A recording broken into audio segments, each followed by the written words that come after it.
बियाण्यांसोबत मिळणार आता पीक व्यवस्थापन माहिती पत्र QR कोडमध्ये सुधारणा कधी? केंद्र सरकारने सर्व बियाणे कंपन्यांना बॅगवर QR कोड आणि त्यात पीक व्यवस्थापन माहिती समाविष्ट करणे अनिवार्य केले आहे. कापूस बियाण्यांच्या बॅगवरील QR कोड स्कॅन होत नसल्याचेही उघड झाले. त्यामुळे सरकारच्या आदेशान्वये बियाणे कंपन्यांनी तातडीने पीक व्यवस्थापन माहिती पत्रके छापली आणि ती विक्रेत्यांकडे पाठवली आहेत.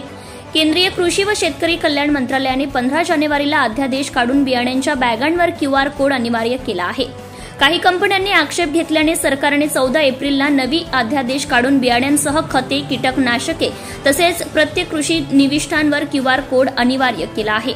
हा QR कोड स्मार्टफोनमधील गुगल लेन्स अथवा गुगल पे वगळता इतर ॲपने स्कॅन होत असल्याचं प्रत्यक्ष पाहणीत निदर्शनास आले.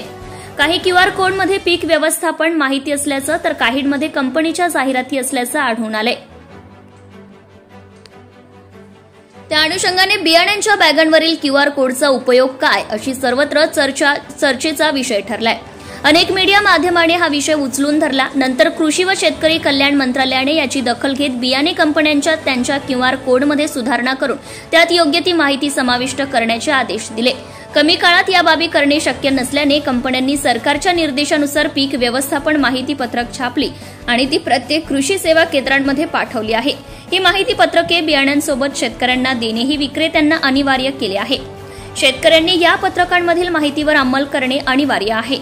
सूक्ष्म अन्नद्रव्यांची अतिरिक्त माहिती, पूर्वीच्या QR कोडमध्ये पीक नियोजन पद्धतीत बियाण्यांचे प्रमाण, पेरणी पद्धती, तण, कीड व रोग व्यवस्थापन, खते नियोजन या महत्वाच्या बाबींची माहिती दिली होती.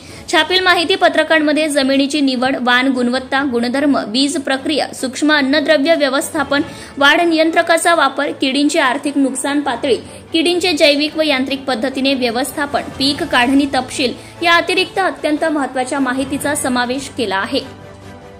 जनता टाइम्स जटा टीव्ही चॅनलसाठी निखिलेश सर, मुख्य संपादक. Subscribe now and press the bell icon.